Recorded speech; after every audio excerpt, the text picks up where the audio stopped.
আকাশে মেঘের ঘন ঘটা জানান দিচ্ছে বর্ষার। প্রকৃতি সেজেছে তার আপন রূপে।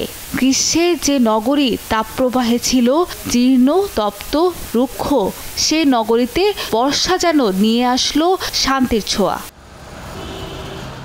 কেবল কাব্য কবিতার সঙ্গেই নয়, বর্ষা মিশে আছে বাঙালির জীবনের সঙ্গেও। তাই তো পিচ ঢালা নগরীতে বর্ষাকে উপভোগে বেরিয়েছেন কেউ কেউ। বর্ষার সৌন্দর্য উপভোগে কেউ বের হয়েছেন পরিবার নিয়ে, কেউ দিচ্ছেন বন্ধু বান্ধবের সাথে আড্ডা। প্রকৃতির এই যে সান্নিধ্য, এটা অবশ্যই খুব চমৎকার। ওয়েদারটা যেহেতু এত সুন্দর, তাই আমরা ভাবলাম যে শাড়ি পরেই বের হই। আর বর্ষা আসলেই সবার মনটা এমনিতেই ফুরফুরা হয়ে যায়। সবাই একটা আশায় থাকে যে বৃষ্টি কখন নামবে। ঋতু আসলে উপভোগ করার বিষয়।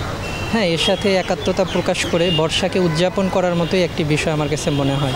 আবহাওয়াবিদরা বলছেন আগামী 2 থেকে 3 দিন সারা দেশে কোথাও না কোথাও বৃষ্টি হবে। তবে রংপুর, ময়মনসিংহ, চট্টগ্রাম, সিলেটে ভারী থেকে অতি ভারী বৃষ্টিপাত হতে পারে। আগামীকালকে থেকে বৃষ্টির যে আমাদের প্রবণতা এখন দেখতে পাচ্ছি সারা দেশে, অথবা সারা দেশে এটা আরও বৃদ্ধি পেতে পারে আগামী কয়েকদিন। রংপুর, ময়মনসিংহ এবং সিলেট এবং চট্টগ্রাম, এই 4টা বিভাগে আমাদের ভারী থেকে অতি ভারী বর্ষণ হতে পারে। ভারী বর্ষণের কারণে চট্টগ্রাম ও সিলেট বিভাগে পাহাড়ি এলাকায় কোথাও ভূমিধসের আশঙ্কার কথাও জানিয়েছে আবহাওয়া অফিস।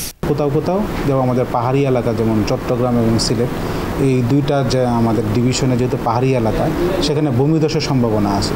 তবে ঢাকায় বৃষ্টি হলেও অতি ভারী বর্ষণের সম্ভাবনা নেই। সাবিনা মজুমদার, দেশ টিভি, ঢাকা।